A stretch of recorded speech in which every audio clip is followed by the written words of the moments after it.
오늘 저희에게 주신 하나님의 말씀은 전도서 4장 1절에서 6절입니다. 내가 다시 해 아래서 행하는 모든 학대를 살펴보았도다. 보라, 학대받는 자들의 눈물이로다. 그들에게 위로자가 없도다. 그들을 학대하는 자들의 손에는 관세가 있으나 그들에게는 위로자가 없도다. 그러므로 나는 아직 살아있는 산자들보다 오랜 죽은 자들을 더 복되다 하였으며 이 둘보다도 아직 출생하지 아니하여 해 아래에서 행하는 악한 일을 보지 못한 자가 더 복되다 하였노라.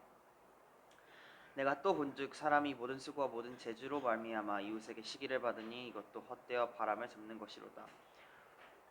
우매자는 팔짱을 끼고 있으면서 자기 몸만 축내는도다. 두 손에 가득하고 수고하여 바람을 잡는 것보다 한 손에만 가득하고 평온함이 더 나으니라. 네.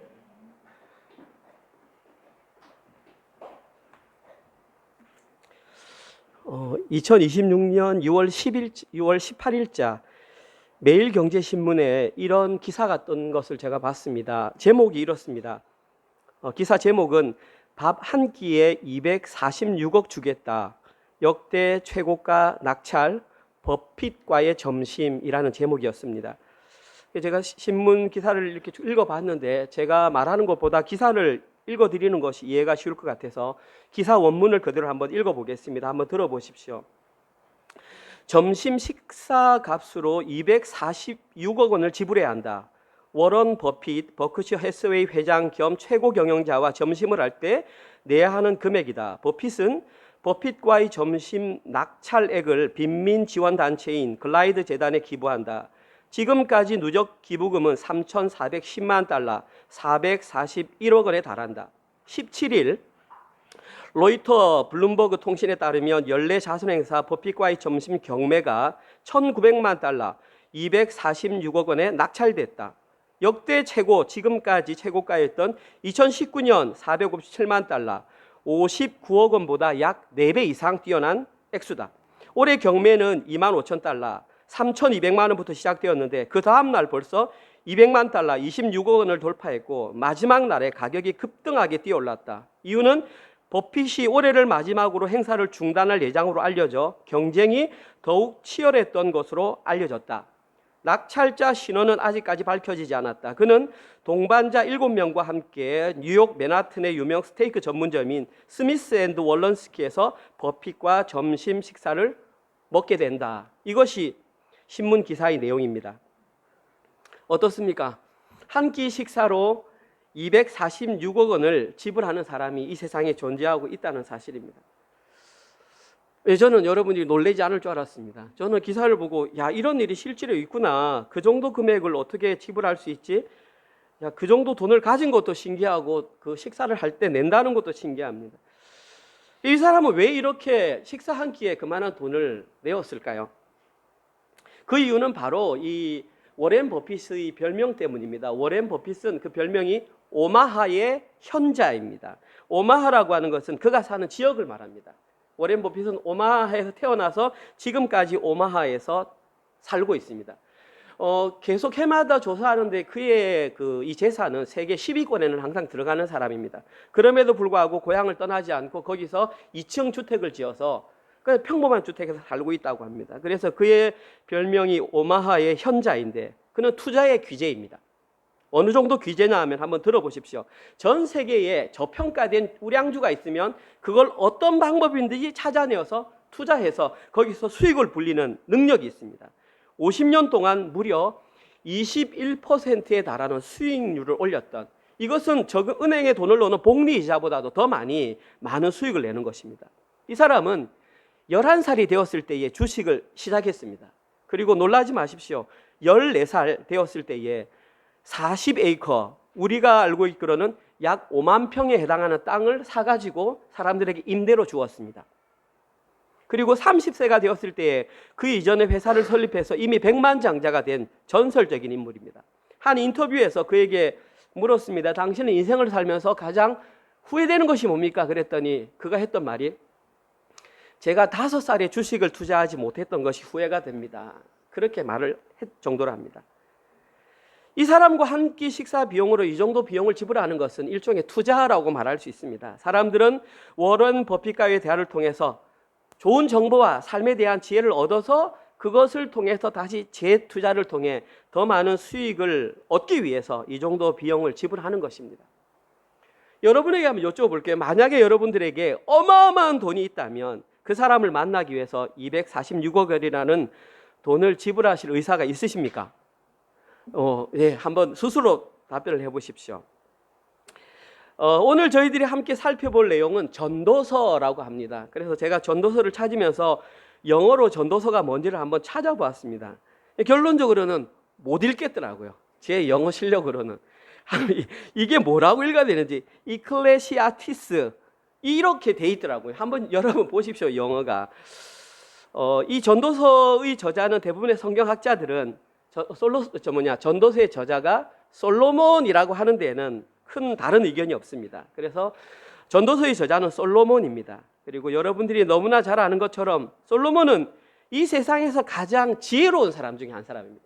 이건 잘 알고 있지 않습니까? 그런데 그는 지혜로울 뿐만 아니라 상상할 수 없을 정도로 많은 부를 가지고 있었습니다. 제가 단언하건대 솔로몬의 부는 워렌 버핏이 가지고 있었던 부보다 훨씬 더 많았던 것 같습니다. 제가 한번 근거를 제시해 보겠습니다.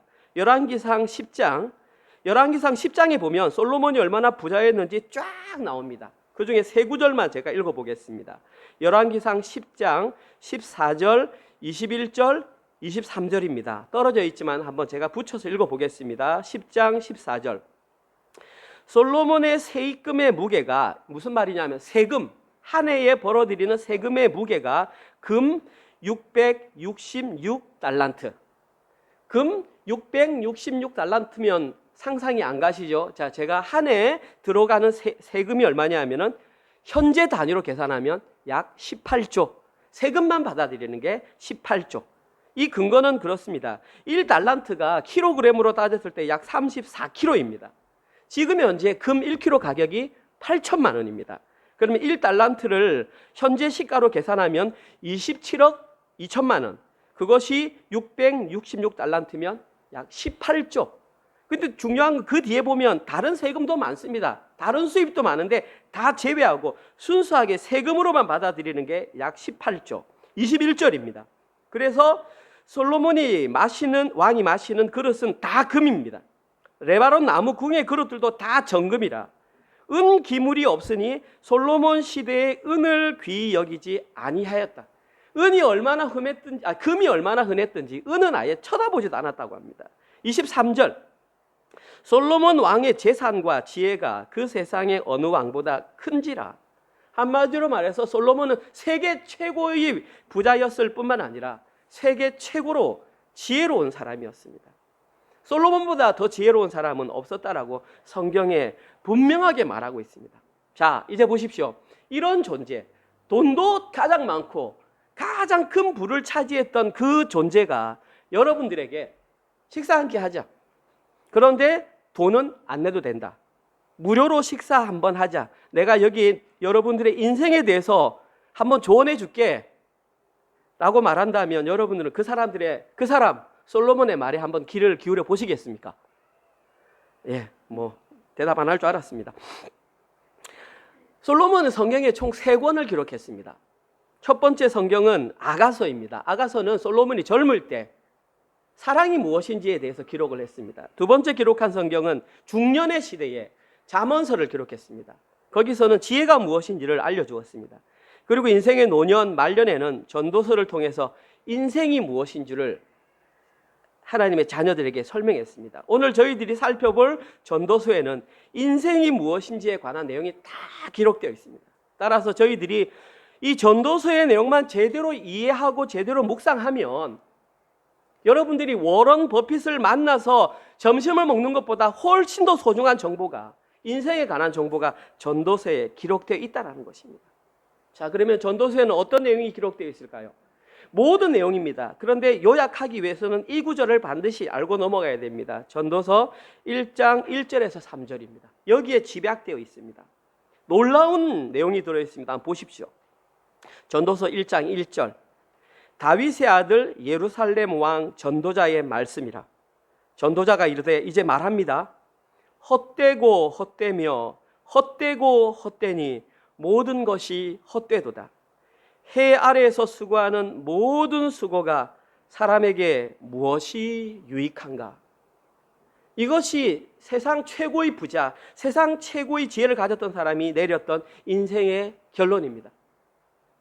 허무하지 않습니까? 뭐 잔뜩 무슨 엄청난 내용을 들을 것인가 기대했는데 결국 전도서가 했던 말은 헛되고 헛되며 헛되고 헛되니 모든 것이 헛되도다. 이 헛되다는 말은 헤벨입니다. 우리말로 하면 숨, 입김, 안내, 안개, 영어로 말하면 nothing입니다. 없다는 말입니다.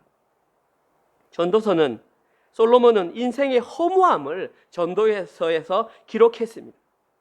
솔로몬은 이 세상의 최고의 부귀와 영화를 누려본 이후에 결국 그가 했던 말은 모든 것이 허무하다는 것을 알려줍니다. 그러면 질문합니다. 목사님, 그게 왜 성경에 기록되어 있나요? 그 말인즉슨 반대의 뜻입니다. 내가 살아보니 인생이 이렇게 허무하니 여러분들은 그 삶을 반복해서 살지 말라는 것입니다.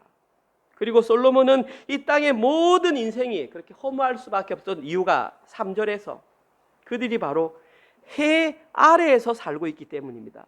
인생이 해 아래에서 살게 된 이유는 바로 죄 때문입니다. 아담과 하와가 선악과를 따먹은 이후에 죄를 먹은 이후로 인생은 해 아래에서 살 수밖에 없습니다. 해 아래에서 사는 인생을 다른 말로 하나님과 단절된 상태, 하나님과 끊어진 상태입니다. 지난주, 지지난주 설교에서 하나님과 연결된 상태를 우리는 의라고 했습니다. 그러면 이 해 아래에서 산다는 것은 그 의가 끊어진 상태, 그 의가 끊어진 상태에서는 아무리 이 땅에서 열심히 산다고 해도 모든 인생은 허무함을 느낄 수밖에 없다는 것입니다. 그런데 재미있는 것은 솔로몬은 전도서를 통해서 이 허무함을 해결할 수 있는 방법을 우리에게 제시하였습니다. 그런데 그 방법이 숨겨져 있다는 것이 문제입니다. 그리고 그 해결하는 방법은 너무나 간단합니다. 여러분이 알고 있습니다. 그것은 끊어진 관계를 연결하면 됩니다. 하나님과의 끊어졌던 관계를 연결하면 우리는 해 위에서 사는 존재가 되는 것이고 그때부터는 우리가 행하는 모든 것들이 의미가 있어진다는 것입니다. 여러분들께 한번 여쭤보겠습니다. 하나님과 끊어진 관계를 연결할 수 있는 방법이 무엇일까요?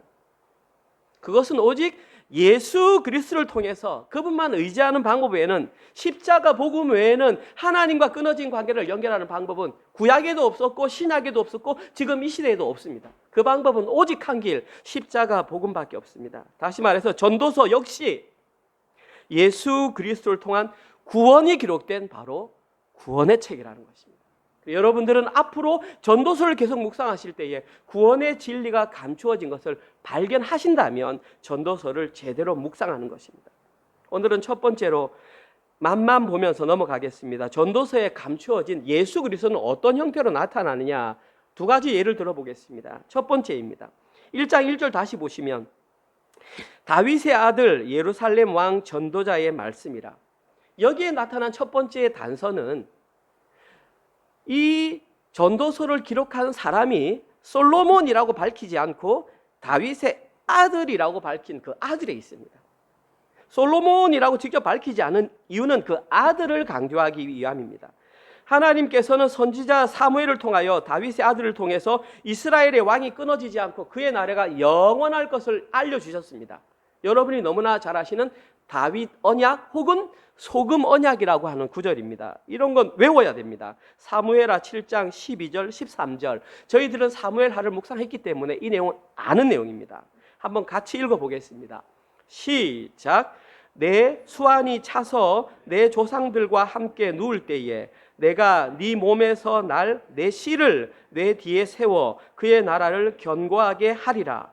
그는 내 이름을 위하여 집을 건축할 것이요 나는 그의 나라 왕위를 영원히 견고하게 하리라. 여기서 나타난 다윗의 몸에서 나타날 씨는 표면적으로 육신적으로 솔로몬을 지칭하는 것이 맞습니다. 왜냐하면 그 뒤에 나를 위하여 내 집을 건축할 것이다, 성전을 건축한 사람은 솔로몬이 맞기 때문입니다. 그런데 이게 또 전적으로 솔로몬에게 해당되지 않는 이유는 그 뒤에 보시면 나는 그의 나라 왕위를 영원히 견고하게 하리라 라고 말을 했는데 솔로몬 이후의 왕들은 나라를 견고하게 하지 못했습니다. 그의 아들이었던 르호보암 왕 때에는 나라가 둘로 나누어졌고 심지어 그 둘 나라도 BC 722년에 북이스라엘이 먼저 아수르에 멸망을 했고 BC 586년에 남유다도 바벨론에 멸망을 했기 때문에 저 내용은 솔로몬에게 직접적으로 연결된다고 말할 수 없습니다. 따라서 여기에 기록된 다윗의 몸에서 날 레시는 솔로몬을 넘어서는 어떤 존재를 의미합니다. 그 존재가 바로 나라를 견고하게 하실 예수 그리스도라는 것입니다. 그 내용이 1장의 아들이라는 내용으로 숨겨져 있다는 것입니다. 여러분들은 성경을 통해서 아들 그러면 이제 예수 그리스도를 추측하는 그런 능력들을 이제 가지셔야 됩니다. 여기에 대한 두 번째 단서는 1장 1절에 나와 있는 전도서라고 하는 제목입니다. 제가 아까 시작하면서 전도서를 영어로 읽어드렸는데 전도서라고 하는 이 말은 전도자, 1장 1절에 나오는 전도자의 말씀이라고 하는 거기서 나왔습니다. 이 전도자라고 하는 히브리어는 코헬렛이라고 합니다. 뭐 히브리어를 몰라도 상관없습니다. 그런데 이걸 해석하면 이런 해석입니다. 설교자, 사람을 모아놓고 가르치는 사람, 그 사람을 코헬렛이라고 합니다. 이게 중요한 이유는 이 코헬렛이라는 단어가 어디서 나왔냐면 카알이라고 하는 데서 나왔습니다. 이 카알은 알아야 됩니다. 카알을 지금 말로 번역하면 모임, 회중, 교회가 카알입니다. 다시 말해서 이 카알이라는 단어에서 에클레시아가 나왔습니다. 에클레시아, 영어 여러분들이 영어 성경 제가 아까 못 읽었던 그것을 그냥 쉽게 읽으면 에클레시아입니다. 결국은 전도서는 교회를 말하는 것입니다. 따라서 여기에서 말하는 전도자는 표면적으로는 당연히 솔로몬일 수 있겠지요, 설교자가. 그러나 조금만 더 깊이 들어간다면 진짜 전도자가 누구인지 쉽게 알 수 있습니다. 그 전도자는 바로 교회에서 자기 백성들에게 참 지혜의 말씀을 전하는 예수 그리스도를 말합니다. 실제적으로 3000년 후에 예수님께서는 전도자가 되셔서 12명의 제자, 12명의 제자는 구약에서 12지파를 상징하는 것이고 12지파는 지금 이 시대의 영적인 이스라엘 교회를 말하는 것입니다. 예수님께서는 교회를 부르시고 3년 반 동안 그들에게 하나님 나라와 영생과 십자가 복음을 가르쳤습니다. 저희 은혜의 교회 설립 이념 두 번째가 저희 은혜의 교회에서는 하나님 나라와 십자가 복음과 영생만을 선포하겠다는 것이 바로 여기서 나온 겁니다. 예수님께서 3년 반 동안 가르쳤던 핵심 내용은 이제 여러분들이 귀가 따갑도록 들었습니다. 자기를 부인하고 자기 십자가를 지라 좁은 문으로 들어가라. 그 내용이 바로 전도서에도 숨겨져 있다는 것입니다. 따라서 저희들은 전도서 말씀을 묵상하면서 예수님께서 가르치셨던 그 진리를 하나씩 발견해 내셔야 전도서를 바르게 묵상하는 것입니다. 이것이 바로 솔로몬이 인생 말년에 전도서를 기록했던 진짜 이유입니다. 자, 그럼 오늘 본문으로 한번 들어가 보겠습니다. 오늘 본문에는 솔로몬이 느꼈던 인생의 무상함이 그대로 기록되어 있습니다. 그럼 인생의 무상함만 느끼면 오늘 설교를 잘못 들은 겁니다. 인생의 무상함을 해결할 수 있는 방법까지 배우고 돌아가셔야 합니다. 오늘 본문 4절에 나와 있습니다. 제가 읽어보겠습니다. 내가 또 본즉 사람이 모든 수고와 모든 재주, 여기서 말하는 재주는 성공입니다. 모든 성공으로 말미암아 이웃에게 시기를 받으니 이것도 헛되어 바람을 잡는 것이로라. 이 말을 그대로 그냥 직역하면 모든 사람이 수고하고 성공으로 말미암아 이웃에게 시기를 받게 되니까 그 수고 또한 헛되어 바람을 잡는 것과 같아라고 그냥 말하는 것입니다. 여기에서 가장 먼저 나누고 싶은 것은 제일 앞에 나와 있는 내가 또 본직입니다. 이 또 본직이라는 것은 그 이전에 솔로몬이 인생의 허무함에 대해서 설명한 적이 있다라는 것입니다. 그리고 여러분들은 지난 한 주간 동안 말씀 묵상을 통해서 그 허무함을 저와 함께 배웠습니다. 진짜 다시 한번 진심으로 간곡히 부탁드립니다. 말씀 묵상 잘 하시면 설교 듣는 것이 굉장히 이해가 쉽고 재밌습니다. 근데 말씀 묵상 안 하시면 설교 시간이 지루하고 어렵습니다. 진짜 간곡히 부탁드립니다. 아침 말씀 보내드린 카톡 한 번이라도 읽어보시고 잠깐 기도라도 하십시오. 그러면 오늘 설교를 듣는 내용이 달라집니다. 여기에 보면 또 본직에 대한 해당 내용이 제가 세 가지만 한번 언급해 보겠습니다. 첫 번째, 전도서 1장 13절과 14절에서 이렇게 말했습니다. 보십시오. 마음을 다하여 지혜를 써서 하늘 아래에서 행하는 모든 일을 연구하며 살핀즉 이는 괴로운 것이니 하나님이 인생들에게 주사 수고하게 하신 것이라. 내가 해 아래에서 행하는 모든 일을 보았노라. 보라, 모두 다 헛되어 바람을 잡으려는 것이로다. 아까 말씀드렸던 것처럼 솔로몬은 지혜가 세상에서 제일 많은 사람입니다. 어느 정도 지혜가 많으냐 하면 그 당시에 지금으로부터 3000년 전에 이미 하늘을 보고 하늘의 기상을 파악했고 천지 만물을 보고 그 개미의 원리나 짐승이 살아가는 원리를 다 파악했던 사람이 바로 솔로몬입니다. 그래서 그의 모든 지혜를 써서 천태만상을 연구하고 거기에 대한 만족감을 누렸지만 이것 또한 결국에는 허무하다는 것을 깨달았다, 그 말입니다. 두 번째 나오는 것이 전도서 2장 11절입니다. 그 후에 내가 또 생각해 본즉 내 손으로 한 모든 일과 내가 수고한 모든 것이 다 헛되어 바람을 잡는 것이며 해 아래서 무익한 것이로다. 내가 손으로 할 수 있는 것은 다 해봤답니다. 첫 번째, 술은 세상에서 있는 대로 내가 다 찾아서 다 마셔봤답니다. 이 술은 어떻고 저 술은 어떻고 이 술은 몇 도 만에 취하고 저 술은 몇 도 만에 취하고 다 마셔봤답니다. 여러분들이 묵상했던 것입니다. 세상에서 할 수 있는 모든 사업을 다 해봤습니다. 심지어 어떤 사업까지 했냐면 노비를 사와가지고 노비를 다른 나라에 팔아서 큰 수익을 누리는 그런 일도 다 해봤다는 것입니다.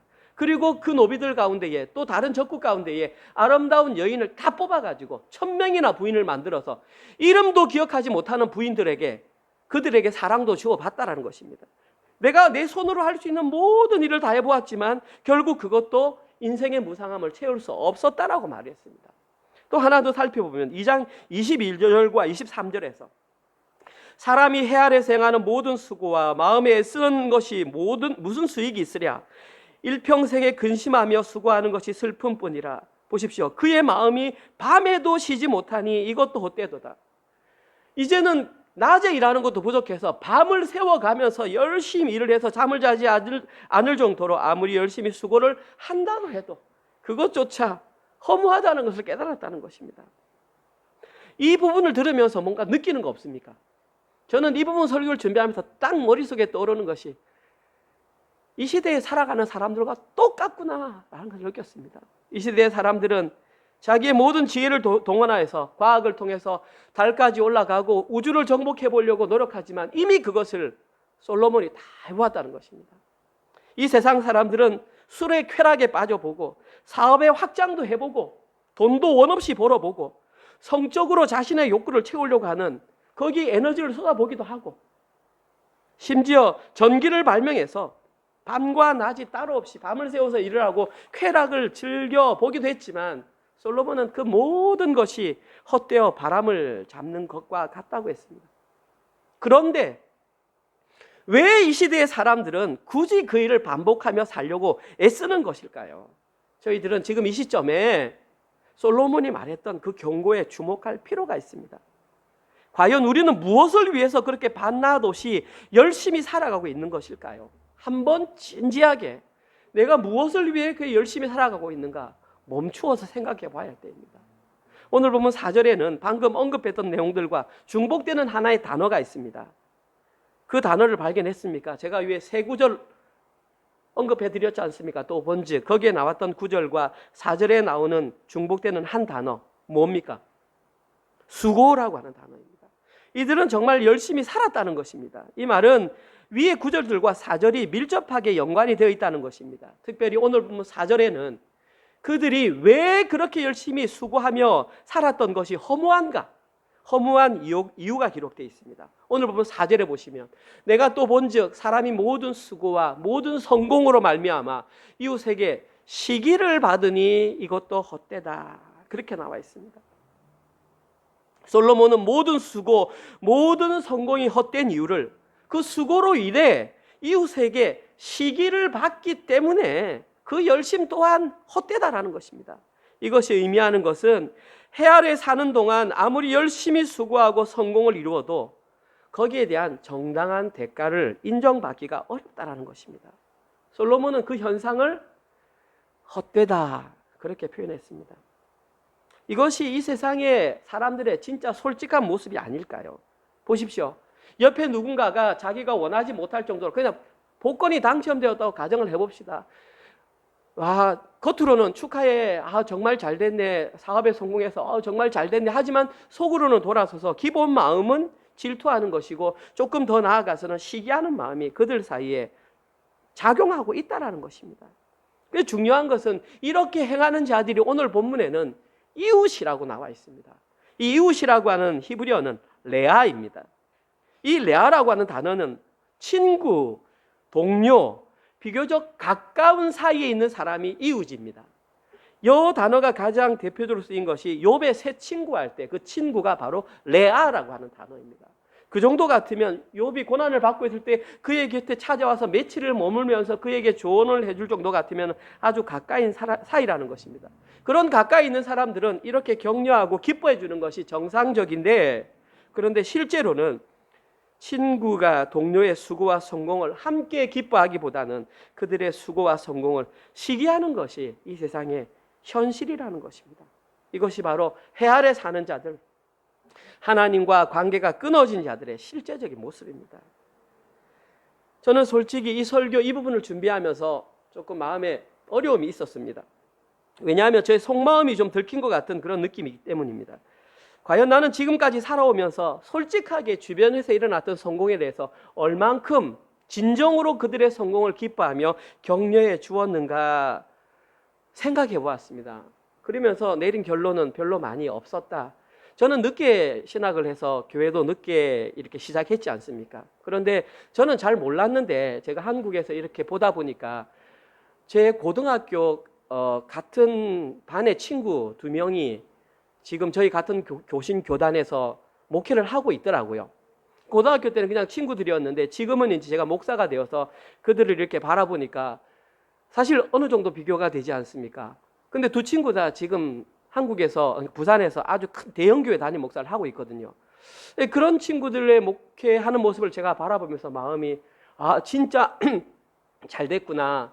그들에게 이렇게 인정해 주는 마음보다는 약간 시기하고 질투하고 그들에 대한 마음을 조금 부정적인 마음을 가진 것이 솔직히 제 마음이 아닌가, 그런 생각을 잠깐 해보았습니다.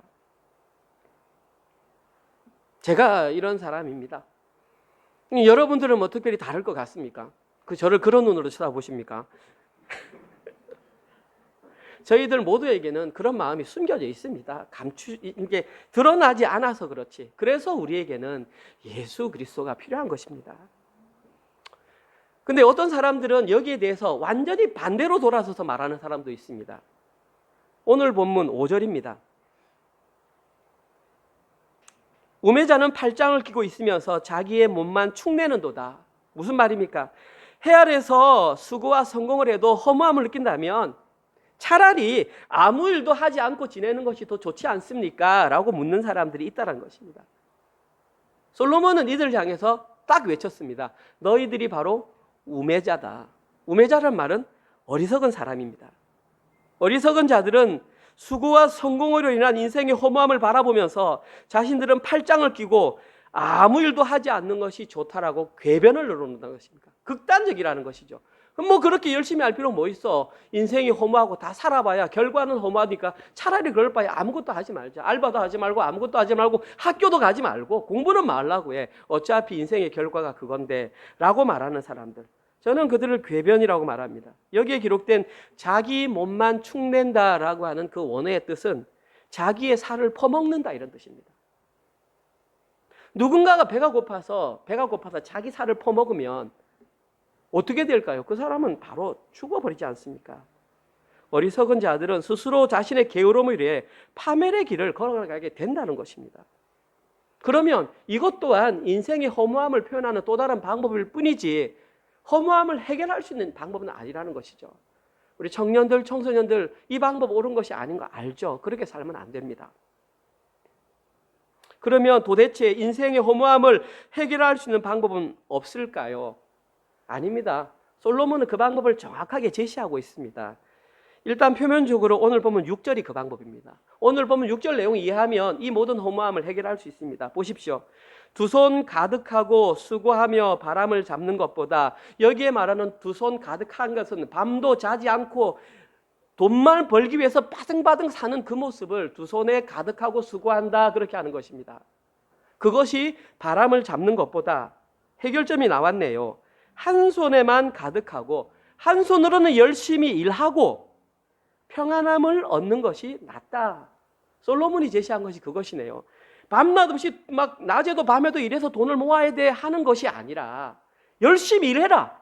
그러나 한쪽에는 평안함을 취하는 것이 그 방법이다. 이것입니다.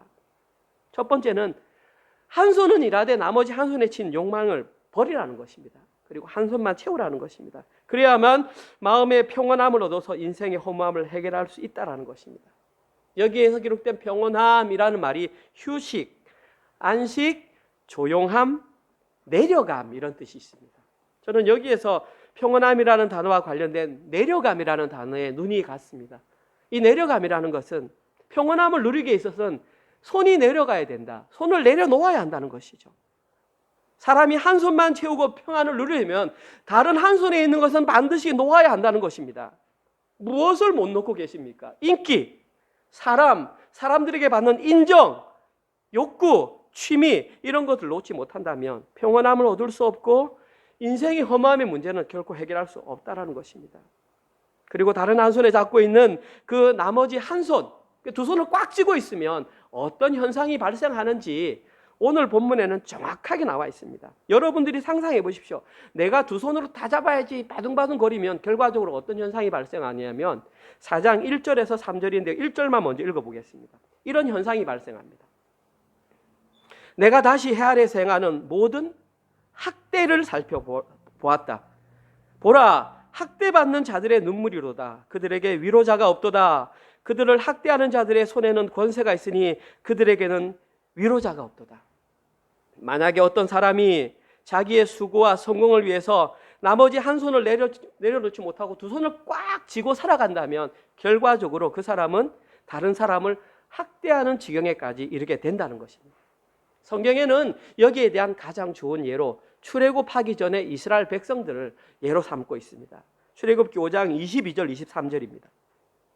모세가 여호와께 돌아와서 아뢰되 주여 어찌하여 이 백성이 학대를 당하게 하셨나이까? 어찌하여 나를 보내셨나이까? 내가 바로에게 들어가서 주의 이름으로 말한 후로부터 그가 이 백성을 더 학대하며 주께서도 주의 백성을 구원하지 아니하시나이다.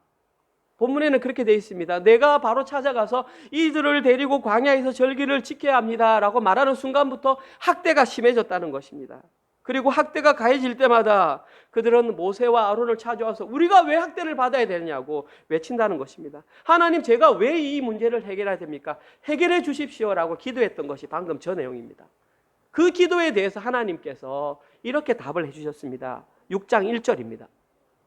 여호와께서 모세에게 이르되 이제 내가 바로에게 하는 일을 네가 보리라. 강한 손으로 말미암아 바로가 그들을 보내리라. 강한 손으로 말미암아 바로가 그들을 그 땅에서 쫓아내리라. 하나님의 응답대로 이스라엘 백성들은 하나님의 강한 손 10가지 재앙으로 말미암아 그 손에 많은 재물을 가지고 애굽을 벗어날 수 있었습니다. 실제로 그들이 학대를 많이 받긴 했지만 결과적으로 본다면 그 과정을 통해서 이스라엘 백성들은 서둘러서 출애굽을 할 수 있는 계기가 되었습니다.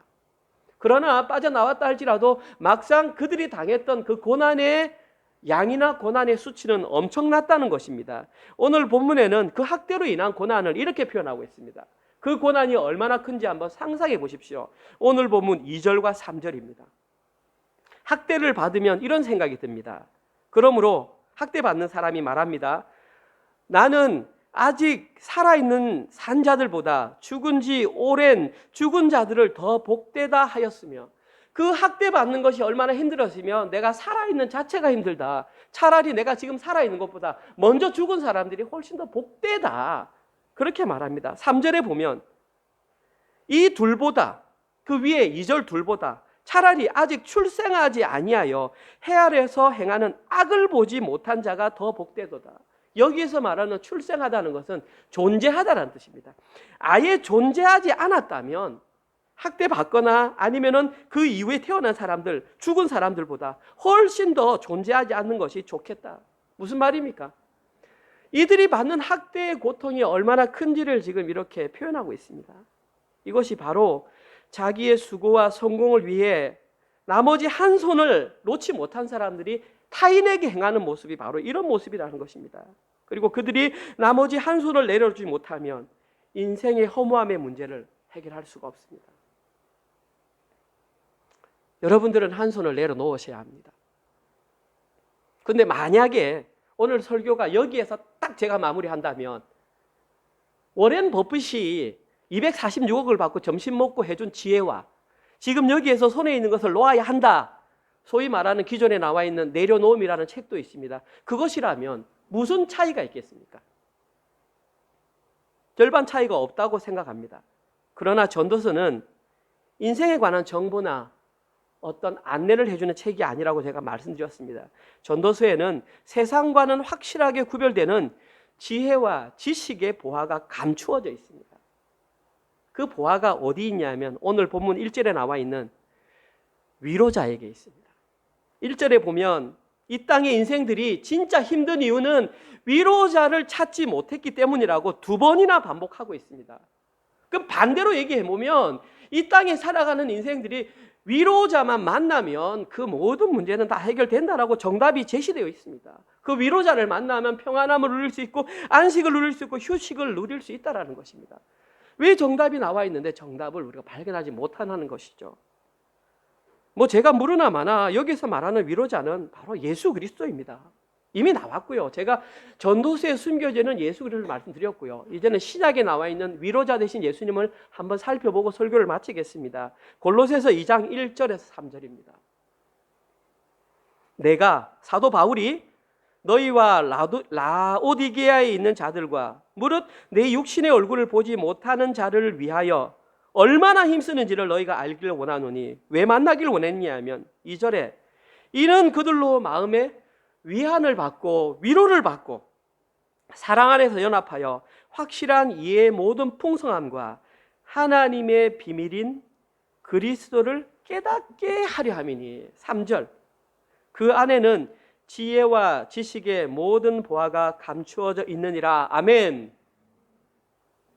사도 바울이 골로새 교인들에게 자기는 감옥에 지금 나는 감옥에 있으면서 실제로 육신적인 고통은 내가 당하고 있으면서도 밖에 있는 사람들에게 오히려 위안을 주기 위해서 이 편지를 썼습니다. 옥중서신입니다. 사도 바울은 비록 자신이 직접 그들에게 가서 만날 수는 없지만 그들에게 위안을 줄 수 있는 방법을 제시했는데 그 방법이 하나님의 비밀입니다.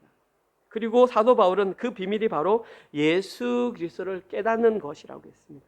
이 비밀을 깨닫게 되면 그들이 고난 중에 있어도 위안을 받게 된다는 것입니다. 정말 이 위로자가 우리 마음속에 위안이 되는지 한번 우리 만났으면 좋겠습니다. 그러면 제 설교가 진짜인지 가짜인지 아는데 그냥 이론적으로만 들으면 안 만나보니까 모르는 거죠. 그러면 저는 만나면 달라지고 변화한다고 생각합니다. 왜냐하면 예수 그리스도 안에는 지혜와 지식의 모든 보화가 감추어져 있기 때문입니다. 사도 바울은 이 편지 내용은 지금 이 시대를 살아가는 저와 여러분을 향한 위로의 메시지입니다. 위로자 되신 예수 그리스도를 만나기만 하면 이 세상의 모든 인생의 허무함의 문제는 한꺼번에 해결됩니다. 인생의 허무함의 문제, 학대받는 문제, 나머지 한 손을 내려놓지 못해 갈등하는 그 모든 문제까지 다 해결된다는 것입니다.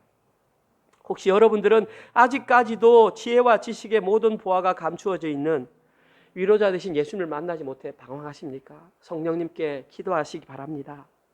오늘 설교를 마무리하겠습니다. 초창기에 했던 질문을 다시 한번 드려보겠습니다. 만약에 여러분들에게 수없이 많은 돈이 있다면 그 돈을 투자해서 워렌 버핏과 함께 식사를 하실 의향이 있으십니까? 지금 저희들이 만나야 할 대상은 워렌 버핏이 아니라 지혜와 지식의 모든 보화가 감추어져 있는 위로자이신 예수 그리스도입니다. 이것이 진리입니다. 솔로몬은 전도서를 통해서 이 진리를 알려주고 싶었던 것입니다. 내가 이미 다 경험해 보았다. 너희들은 그런 경험할 필요 없다. 사랑하는 성도 여러분, 정말 이 세상에서 행복을 누리기를 원하십니까? 그렇다면 두 손에 가득한 수고와 성공을 향한 열망을 내려놓으시기 바랍니다. 한 손은 열심히 일하십시오. 그러나 나머지 한 손을 통해서는 위로자 대신 예수 그리스도를 붙잡으십시오. 그 손에 지혜와 지식이 있습니다. 문제가 뭐냐면 세상에서 이렇게 말하는 사람이 아무도 없다라는 사실입니다. 세상에서 이렇게 말하면 이상한 사람이라고 말을 하기 때문에 우리 젊은이들과 청소년들이 그 길을 못 걸어가는 것입니다. 그 길을 걸어가는 것이 쉽지 않다라는 것입니다. 그런데 그들은 여러분의 영혼에 아무런 관심이 없습니다. 여러분의 영혼이 살 수 있는 방법은 이 방법밖에 없습니다. 성경에는 이것을 좁은 문 좁은 길을 걷는다고 말했습니다. 저희들은 반드시 위로자 되신 예수님의 손을 잡고 그 길을 걸어가야 합니다. 왜냐하면 오직 예수 그리스도 안에만 구원, 참된 안식이 있기 때문입니다.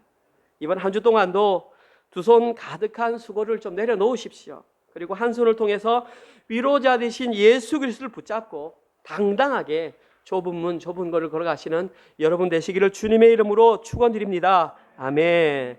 하나님, 저희들은 어쩔 수 없이 이 세상에 발을 두고 살아갈 수밖에 없습니다. 하나님, 그러나 동일하게 세상에 발을 두고 있다 할지라도 그들과는 다른 길을 걸어갈 수 있도록 인도하여 주시옵소서. 하나님, 저희들이 먼저 깨닫지 못했던 것을 솔로몬이 깨닫고 인생의 허무함을 우리에게 알려주었습니다. 애써서 그것을 우리의 삶을 통해서 경험하지 않도록 인도하여 주시옵소서. 아버지, 전도서 말씀을 통해서 해 아래서 사는 것이 얼마나 허무한지를 깨닫게 하시고, 하나님, 우리의 삶은 이제는 해 위에서 살아가는 하나님과 연결된 삶 가운데 살아가는 것을 누리며 살게 하여 주시옵소서. 그렇게 살기에도 우리에게는 시간이 부족합니다. 하나님, 도와주시옵소서. 하루하루를 서로 사랑하며 이해하며 용서하며 서로를 세워주는 삶을 살게 하여 주시옵소서. 그러다 문득 뒤를 돌아보고 지쳐있는 자가 있다면, 힘들어하는 자가 있다면 그들에게 손을 내밀어서 함께 걸어가자고 말할 수 있는 그런 한마디 여유를 가질 수 있는 사랑하는 은혜로 교회 되게 하여 주시옵소서. 너무 앞만 바라보고 가면서 정말 나의 길만 고집하지 말게 하시고 조금 더디 가더라도 함께 손을 붙잡고 나아가는 사랑하는 은혜로 교회 되게 하여 주시옵소서. 인생의 주관자가 나 자신이 아니라 오직 위로자 되신 예수 그리스도임을 인정하며 살게 하시고, 그것을 인정하는 마음으로 한 주간 동안 열심히 벌어들였던 수입의 11조와 감사헌금과 따로 헌금을 정하여 주정헌금으로 드렸습니다. 하나님, 이것이 오직 우리 하나님을 향한 우리의 진심이며 우리의 마음인 것을 알게 하시고, 오직 주님의 영광과 하나님 나라 확장을 위해서만 이 헌금이 사용되게 하여 주시옵소서. 또한 어려운 것에서 수고하는 우리 선교사님들과 우리보다 힘든 자들에게 구제 헌금으로 사용될 수 있는 지혜를 허락하여 주시옵소서.